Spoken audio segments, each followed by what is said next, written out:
మీరు Amazon, Flipkart లాంటి commerce ప్లాట్‌ఫామ్‌లో ప్రొడక్ట్‌ని ఆర్డర్ చేస్తున్నారా? అయితే ఈ వీడియో మీకోసమే. సో, ఓపెన్ చేస్తే ఏమైతదంటే జోధ్‌పూర్‌లో ఒక వ్యక్తి ఐఫోన్ 12ని ఆర్డర్ చేయడం జరిగింది ఒక అమెజాన్‌లో.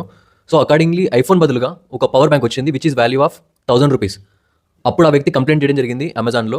సో, అమెజాన్ రిప్లై ఏందంటే నేను ఒక ఇంటర్మీడియేటర్‌ని, నాకు సంబంధం లేదు, ఒక ఫాల్టీ ప్రొడక్ట్ వస్తాయి అని చెప్పి చెప్పడం జరిగింది రిప్లై. సో, దీన్ని కంప్లెయింట్ చేస్తూ ఆ వ్యక్తి, ఆ కన్స్యూమర్ జోధ్‌పూర్ డిస్ట్రిక్ట్ యొక్క కన్స్యూమర్ ఫారంలో కంప్లెయింట్ చేయడం జరిగింది. సో, అకార్డింగ్‌లీ ఆర్డర్ ఏమొచ్చిందంటే ఈ అమెజాన్ అనేది ఇంటర్మీడియేటర్ అనే డిఫెన్స్ యూజ్ చేసి తప్పించుకోవడానికి లేదు. ఇది considered as deficiency of service అని చెప్పి అమెజాన్‌ని లయబుల్ చేస్తది. అండ్ అకార్డింగ్‌లీ ఆయనకు మొబైల్‌కి ఎంత కాస్ట్ వచ్చిందో ₹61,000 refund, at the same time with 6% of interest, ఇంకోటి ₹10,000 మెంటల్ హరాస్మెంట్‌కి, ఇంకోటి ₹5,000 లిటిగేషన్ కాస్ట్, అంటే ఒక కోర్ట్‌కి ఎంత ఖర్చు అయిందో అదంతా రిఫండ్ చేపిస్తది. సో, నేను చెప్పాలనుకున్నది ఏంటంటే ఇలాంటి కామర్స్ ప్లాట్‌ఫామ్‌లో మీరు ఎప్పుడైనా ఇట్లాంటి ఫేస్ చేసిర్రా? ఒకసారి కామెంట్ సెక్షన్‌లో చెప్పండి.